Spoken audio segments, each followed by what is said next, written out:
What about with league-winning receivers? Kind of the same preface to all these, but the trends and what you look for in a league-winning receiver. I know it's a bit different than the other positions. And is there any guys that are jumping to mind right away as league winners for 2021 at the wide receiver for you? Elijah Moore and Jakobi Meyers in every single draft. Yes. Love it. Absolutely. What do you love about these guys? I'm with you, especially on Myers and Moore. I love them both. I shouldn't pick one over the other. I'm with you on both those guys. But what do you love about them, and how do they kind of fit this league winner definition, and how do they fit like the check? How do they check the boxes of the league winner for you? Yeah, I mean, wide receiver was a little bit trickier. Yeah. They tend to break out later in their careers than running backs. Their best 2-season stretch is years 5 and 6. So, I was saying, maybe don't sleep on a Mike Williams who had great draft capital. Tyler Boyd, Devontae Parker, Corey Davis all took some time to break out. Volume is very important, but efficiency matters so much more for wide receivers than running backs. You see a lot of cases where a wide receiver ranked highly in yards per target, but lowly in targets per game. And then the next year ranked very highly in targets per game and fantasy points per game. So you could see, I don't know, Rashard Higgins ranked second in yards per target. Maybe he's a guy, I'm not really drafting him, but maybe he's a guy. Also, ADP tends to devalue slot wide receivers unnecessarily. A high percentage of league winners were slot wide receivers.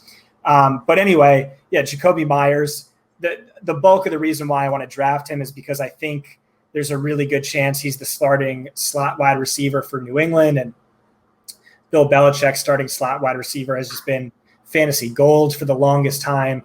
Granted, there's the Tom Brady effect. Julian Edelman, Wes Welker were no slouches. But Meyers is also freaking awesome. So after Edelman went down, he averaged 7.3 targets, 65.6 yards per game. That doesn't sound great, but remember, Cam Newton was basically Tim Tebow last year. And so looking deeper into the more advanced stats, Meyers was deemed open on 86% of his targets last year per PFF charting. That ranked second best of 77 qualifying wide receivers. He ranked 12th in yards per route run, 25th in PFF grade. And unbelievably, from week 7 on, he ranks second best in yardage share. Yardage market share is one of the best stats ever. And so he was just really the focal point of the pass attack. You just couldn't tell because there wasn't much of a pass attack. But yeah, really just looking at Bill Belichick's history, this could be absolute solid gold, even with, an increase in 12 personnel. We saw Wes Welker get 169 targets with the bulk of those in the slot, that big, Gronk and Hernandez year. And then Elijah's just my guy, and he's just been my guy from the start. And then all these beat reports hyping him up as the next Antonio Brown.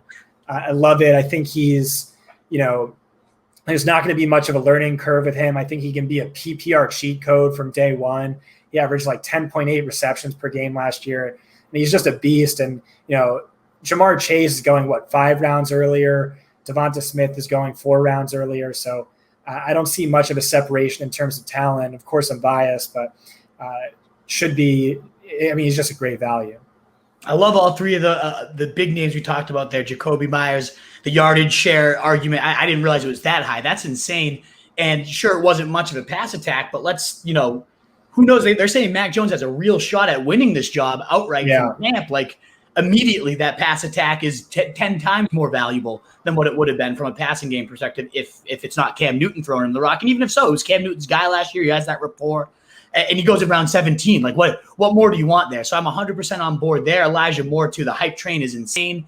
But it seems deserved. And you mentioned very pro-ready. We've seen that track record of the Ole Miss guys lately. They just come in and they just dominate from day one. And he's working his ass off with A.J. Brown. Like, I love it all. I love he's going out to dinner with Zach Wilson, like getting buttered up as quarterback. Like, they clearly have that bromance, which shouldn't be the reason you draft somebody. But at the same time, those little things can matter in a seemingly crowded competition. That might be the thing that pulls him over. Just they came in together. They're boys. Like, he wants to feed his boy.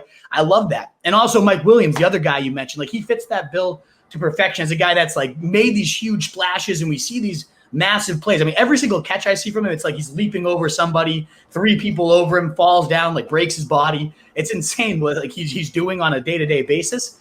But now they're talking about him playing that X role, the higher percentage type of volume. So he probably will still go out and do all that great deep, all the good deep work he does. He's got a great body for the red zone. He has all the draft capital, as you suggested. But now if he's put in a more higher, percentage position, a higher percentage role, sure, we know Keenan Allen will be the Michael Thomas. Like he fits that role to perfection.